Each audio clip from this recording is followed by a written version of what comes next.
In Chazz, before it was completely destroyed, a bunch of the Chazistani National Guard opened fire, by some witness accounts, for over 10 minutes, unloading 300 rounds into a vehicle, killing a 16-year-old boy and critically injuring a 14-year-old. We now have witness testimony. Someone was apparently on the phone with them saying exactly what happened. This kid was told to go to Chazz to be safe. There's no evidence to suggest this kid was shooting. We have now somebody who's on the phone with him saying what happened. And his last words were, "I don't want to die." But the first thing I want to talk to you about is this viral video. It's got around 4.5 million views. And it shows a white woman holding a pistol, telling someone filming to back away, to get away from their vehicle. According to the story, it was a black family. And of course, this one is divisive, with many people saying the white woman's a Karen and she's crazy and she drew up in for no reason. But I'm sorry. There's a reason why I opened with the first story about Chazz and then came to tell you about this viral video. But I also want to tell you about what happened in Provo, which, again, if you've been following my content, you know. Somebody ran up to an SUV and shot the driver for no reason, for no logical reason, I suppose. I guess this person was saying that the driver was dangerous and was heading towards the crowd, so he had no choice but to run to the car when it was stopped and shoot the driver. This tension that everyone is feeling, people are being wound up so tight. I think this story of the woman with the handgun is one of the most important stories happening right now in the country, because it's not a high-profile protest. It's not a high-profile individual. It's not a mayor, not a governor, not an activist. It's just regular people. And people are so on edge that this woman drew a gun on a family because she probably felt threatened. And I wonder, because now she's been arrested, what will happen if/when she ends up, because she didn't get arrested, maybe they'll drop the charges, maybe there won't be any. What happens if she goes to court and explains everything that happened in this country and why she felt like her life was being threatened? Would a reasonable person consider that with everything we've seen with the rioting for a month straight, that, they would conclude it is reasonable to fear for your safety in these circumstances? I don't know for sure, man, but the point is, on the IRL podcast the other day and the day before, we were talking about someone doing something stupid. The Chazz shooting, where this kid lost his life, they did something stupid. And the funny thing is, the mayor still didn't come in. It wasn't until they went to her house that they actually decided to intervene. But now we're seeing, the difficult thing here is, I would consider this to be stupid. But maybe the real issue is fear and paranoia. And it's not so much that people are stupid. It's that they don't know how to handle the situations. They don't know what to expect. And everyone is on edge. As everybody is being wound up tighter and tighter and tighter, ready to explode. The smallest altercation or bang on the back of someone's car, and they're going to jump out armed and saying, "Get away." So that's the gist of the story. They hit the back of the car, and the lady gets out with a gun. Now, in any normal day, in any other year or time or month, you'd probably think this person's nuts. Someone tapped your car. What are you doing? But what do you think this woman with the gun is thinking? She's probably seen the videos of people being shot. She's seen the videos of people being beaten. She's seen what happened with people calling 911 and the cops won't show up. And so when people are behind her car hitting it, she snaps. Is it irrational? A little bit. Absolutely. But it's hard to know where the line of, what is reasonable. What is reasonable now as people fear a random person running up to your car at a random, just for no reason, and shooting you. Provo. Presumably this driver in Provo had no idea what was going on. Just driving down the street, there's a bunch of people, someone runs up and shoots you. And people hear that. Let's read this story and I'll tell you what happened. Horrifying moment. A white woman pulls a handgun on a black family in a Michigan parking lot after she bumped into them outside a Chipotle restaurant. I think the important thing about this story that you're going to miss right now is they're not taking into consideration the cultural context.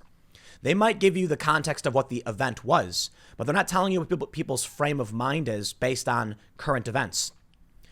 A woman has been filmed holding a black woman and her 15-year-old daughter at gunpoint in a horrifying confrontation, leaving them fearing for their life. A shocking video taken by the victim shows a white woman pointing a pistol at Tequila Hill and her 15-year-old daughter, Michaela, at a parking lot outside an Oakland County Chipotle restaurant in Orion Township, Michigan. The woman was subsequently arrested. We'll see what happens with this. According to Hill, her daughter was allegedly bumped into by the woman as they were entering the fast food restaurant around 8 p.m. Michaela asked for an apology from the woman, who began shouting at her, she alleges. Now, the important thing you need to consider is that we're getting one side of the story. And if I was going to try and be reasonable, I'd say, in my view, they probably did bump into each other. And then Michaela asked for an apology, and this woman probably didn't just start shouting at her, probably said, you bumped into me or whatever, something like that. And then they both started yelling at each other. But let's read. Speaking to the Detroit News, Michaela said, before I could walk into the Chipotle, this woman was coming out and I had moved out of the way so she could walk out. She bumped me and I said, excuse you. And then she started cussing me out and saying things like I was invading her personal space. Now, the reason why I don't necessarily believe that's what happened is it sounds like a dramatic escalation for seemingly no reason. I think it's possible they got into an argument. She bumped into her and said, excuse you. And then the other woman was like, I'll excuse whatever I want or whatever. And then they started yelling at each other. Here's where it escalates. The scared teenager called her mother over. I walked up on the woman yelling at my daughter, Hill said. She couldn't see me because her back was to me, but she was in my daughter's face. The later part of the altercation, which had moved to the restaurant parking lot, was then caught on camera. According to Hill, she thought the driver of the car with the woman inside was attempting to hit them, so she knocked on the back window of his SUV to stop him, the Detroit News reported. The passenger then emerged from the vehicle and pulled a gun on her. In the clip, she is heard saying, get away. The victim then replied, she got a gun on me. She was about to hit me with her car. Call them. Get the license plate. Get the license plate now, because you were about to hit me with your car. I'm sorry, man. I don't believe the story. Not that I think the white woman pulling the gun was in the right. Absolutely not. I think, considering circumstances, she shouldn't have done that. She didn't need to do it. And fortunately, nobody got hurt. But you mean to tell me that you got into a fight with someone in the parking lot and then somehow you found yourself behind their vehicle and then you decided to hit it? No, it sounds like two people got into it. And normally this shouldn't be news. This person who tapped on the back, knocked in the back of someone's SUV should not have a gun drawn on them. So this woman, she got arrested for it. There you go. But these people are not trying to play the victim. The more important issue here is not this stupid altercation. Let's be real. I don't care what happened. What matters is we are inches away. I mean, look at this video. We are inches away from someone doing something dumb. This lady clearly, in my opinion, overreacted. But is there overreaction based on the insanity that's been going around in the country? I would say so. It's also possible this lady's just nuts, and the only reason we're hearing about it is because of the ongoing insanity. In which case, maybe it's normal, but I don't think so. I mean, maybe things like this happen all the time. Let's read a little bit more.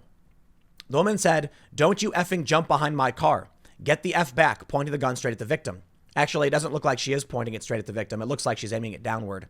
But semantics. She then walked back to the car and the pair drove away from the scene. The woman was later arrested by the police. Hill said her other two daughters were in the car at the time of the altercation, which has left the family traumatized. The video was posted on Twitter with the words, "This happened today in Auburn Hills, Michigan, another Karen." The footage has since gained over 4.5 million views, sending shockwaves across the internet. It is not known if the woman was charged with any offenses. Auburn Hills Police Department confirmed the incident happened in Orion Township. I don't care about the argument. I don't care about who is right, who is wrong. I don't care about any of that. Okay? I'm not going to sit here and pretend like I can be the arbiter of morality between two people when I have no idea what happened. One person's trying to claim, oh, she was doing this. The one with the gun she's probably going to say that she was scared for her life or whatever the point is. In my opinion, we are seeing this because of what's happening around this country. I don't want to die. Last words of homeless 16-year-old shot dead by CHOP security after he drove stolen Jeep into cop-free zone for safety. We now know basically what happened. But to wrap up the thought on that incident with the woman, don't be surprised if people are walking around, many of them normally not armed. Now they're going to be armed. On both sides, on all sides, whatever the side may be. People are now going to see this video of the white woman pulling her gun, and they're going to be like, man, I better get a weapon. Because what happens if somebody gets mad at you and pulls a gun? For all we know, this white woman was truly nuts. And this family in Michigan was minding their own business, and this woman just went nuts. I have no idea. The main reason I wanted to highlight this is because it feels like we are dangerously close to someone doing something stupid. That was stupid, but it's not what I mean by doing something stupid. Stupid would have been actually pulling the trigger. We saw what happened in St. Louis, everybody's slowly freaking out more and more concerned about their safety, and they're not going to take anything from anybody. But let's take a look at what happened in Chazz, because now we can see like this idea of people freaking out, the paranoia and the delusion. It took hold in Chazz. The story is actually quite simple.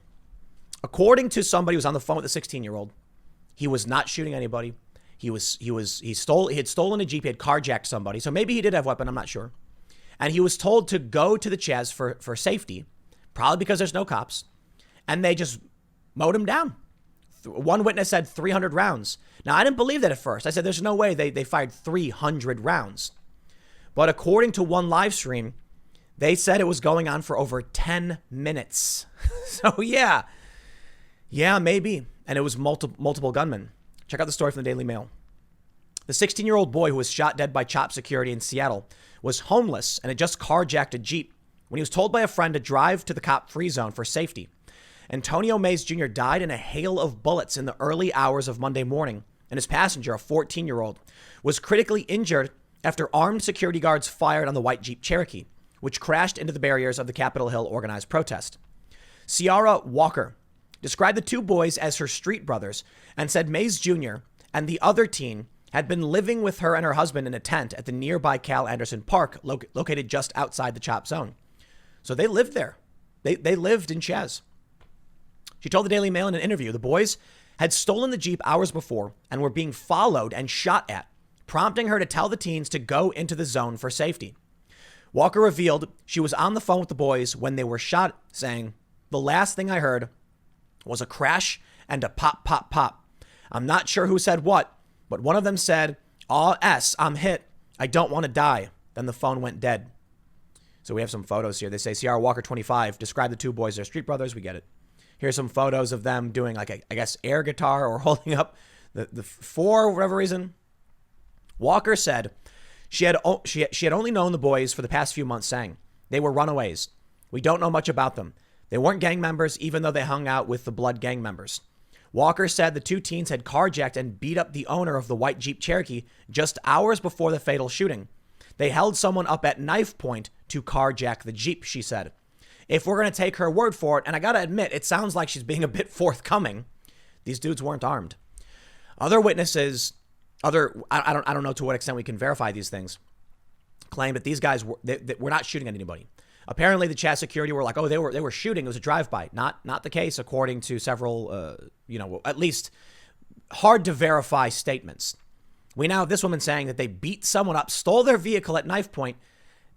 She is being a bit forthcoming. She just straight up came out and admitted that. It's possible she's holding back on the story for sure.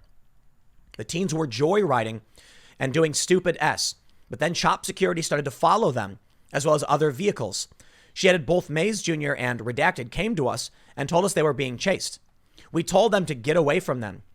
They had told us that a car was following them with guns, and another black Chevy Suburban that had the word security written on the car was following as well as shooting at them. We told them to turn around and drive to the police precinct in the CHOP for safety on 12th and Pine. They drove into the CHOP zone not to ambush the sleeping protesters, but for their own safety, and ended up costing at least one of them their life. Walker said she heard several gunshots, which were too many to count, and insisted the teenagers didn't have firearms.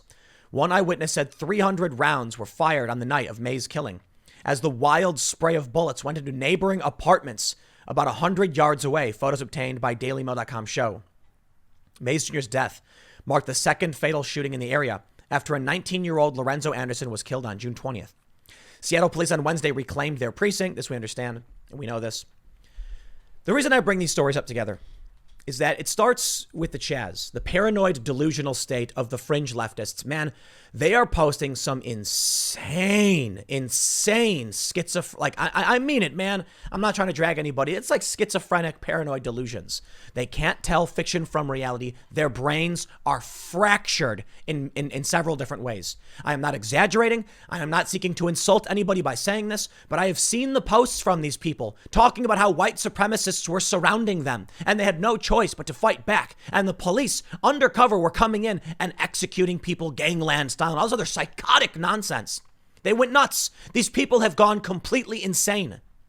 The video that went viral just before the shooting, you have these dudes walking saying, everyone get to the police precinct if you want to be safe. It's your last warning. Warning from what? What is wrong with you people? Their brains are broken. They really started to believe their own fake reality. The insane lies they make up. The weird rumor stories circulate and enter their brains. And then they just go completely insane, see a Jeep and go, white supremacist! And they kill a 16-year-old kid. Now, according to the witness, he had a knife. You want to argue unarmed? Sure, fine, whatever. Considering the fact that he was in a vehicle and the vehicle had crashed and he had posed no direct threat at that point to these people, the fact that you hear someone say, oh, you're still alive, the fact that they kept firing on this vehicle, these people lost their minds. Now, the crazy thing is, you got two black teenagers, two black males, gunned down. One survived. Where's the protests? Where's the accountability? There isn't any. This is well beyond, we are in Twilight Zone territory here. These people who claim they're fighting for Black Lives Matter, it's a lie. It was funny. I was showing my friend the music video from Rucka Rucka Ali. Maybe you've seen it. It's called Dear White People. At the end of the video, one of the jokes he has is one of the lines of the song. It's for those that are familiar, it's a parody song of Despacito. And at the end, he says, individually traded for hammer and sickle, ghost of Booker T lies comatose and feeble. And then you see the communists, iconography, and you can see the Black Lives Matter fist or whatever. And I thought it was funny because that video is from 3 years ago. I think it's from 3 years ago. So we have known for a long time that at the core of the top organizers of Black Lives Matter, they're Marxist, they're communist. They've said as much. I think it's funny that I think Matt Gaetz tweeted it out, Republican, saying Black Lives Matter is a Marxist organization, and people are attacking him for it. And it's like, there's literally a video of organizers saying they're Marxists. Like they just straight up say it.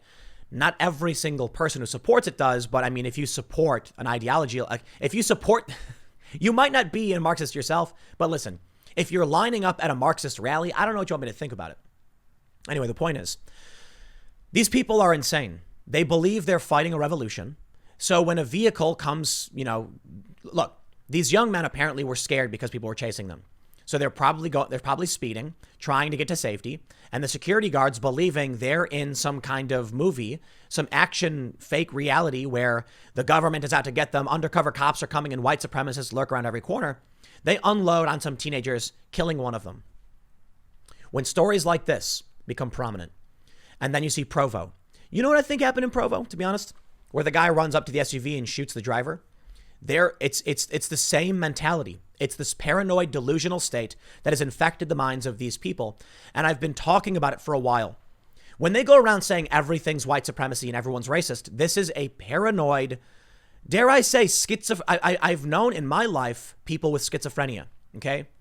And I'm not going to pretend to be a doctor, but for the most part, these people can't tell fiction from reality.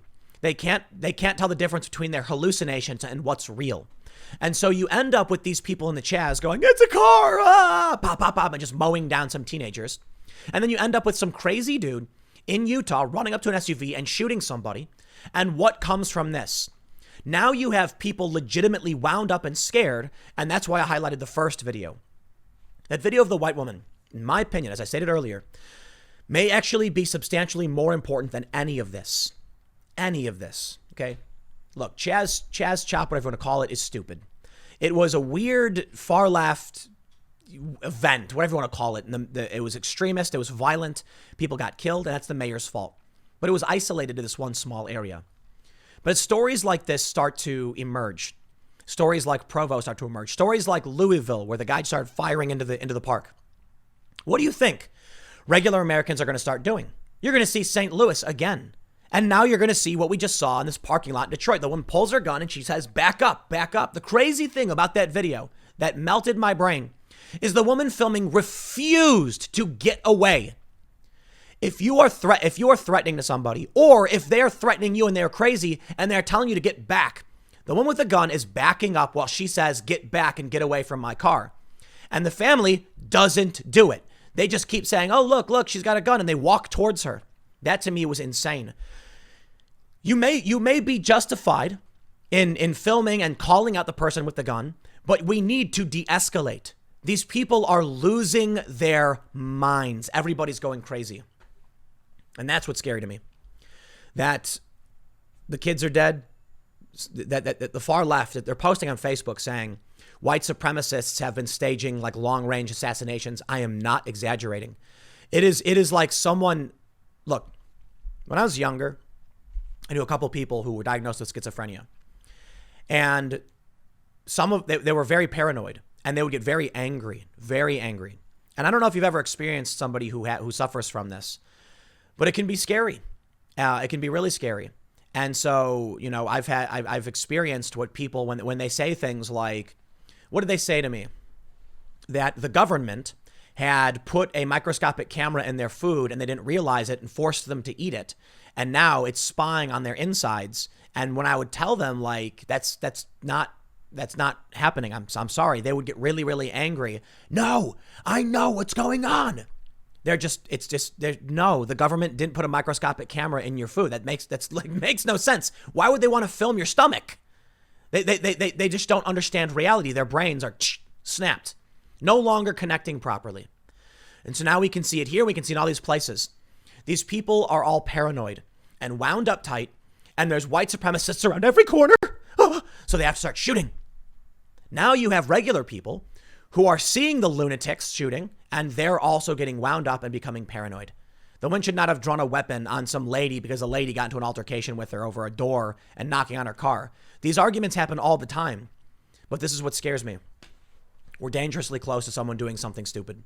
So far, we've had a couple incidents where people have pulled guns on other people. But first, in St. Louis, when the family came out of their home, well, that's private property. You entered a private community. Some people broke down the gate and the guy said, get off my property, and he's prepared to defend it. He said he feared for his life. And I got to say, if he goes to court, if they end up charging with anything, is he just going to show the Chazz and show all these things and be like, when the group was going around the country, destroying things, shooting cops and killing people, I think 17 people have died, then why do you think it would be unreasonable of me to fear for my life? She's going to say the same thing. I guarantee you they're going to ask why she did it. And she said she did everything properly. She told them when to back away. She feared for her life. Things have been really, really crazy. Everybody's wound up and on edge. Will a jury agree? I honestly don't know. But think about what happens when you have so many people in this country that are wound up so tight they're ready to burst. And we have record gun sales. What is it? 8.3 million guns sold since March. What happens the next time something like this? Some woman bumps into some woman. They start yelling, and it's a normal altercation. These things happen all the time. But then the one woman follows her to her car because I have no idea how they ended up from the door of the Chipotle to the back of the woman's car. Hit it. The woman comes out with a gun just like this. And then as soon as someone else in the family sees her gun, they draw their gun and point it. And now you got a shootout. How long until something like that happens? This is why I'm saying people need to calm down. It's got me worried, man. You know that we're about to have a full buck moon, full lunar eclipse on July 4th. I bring it up because it's just like, is that a powder keg moment where you're going to have a bright full moon and then a brief period where everything goes pitch black, like literally the lights turned out? That just seems creepy to me. I don't know. I'm not superstitious or anything like that, but I've had some conversations with people who are like, it's sounding biblical, huh? The full buck moon is July's full moon, where it's going to be, maximum brightness. And there's going to be a lunar eclipse where Earth's shadow covers the moon, and then you can't see it. And then everything's going to go dark. So I wonder what's going to happen on 4th of July. A lot of rumors. I'll leave it there. Stick around. Next segment's coming up at 1 p.m. on this channel, and I will see you all then.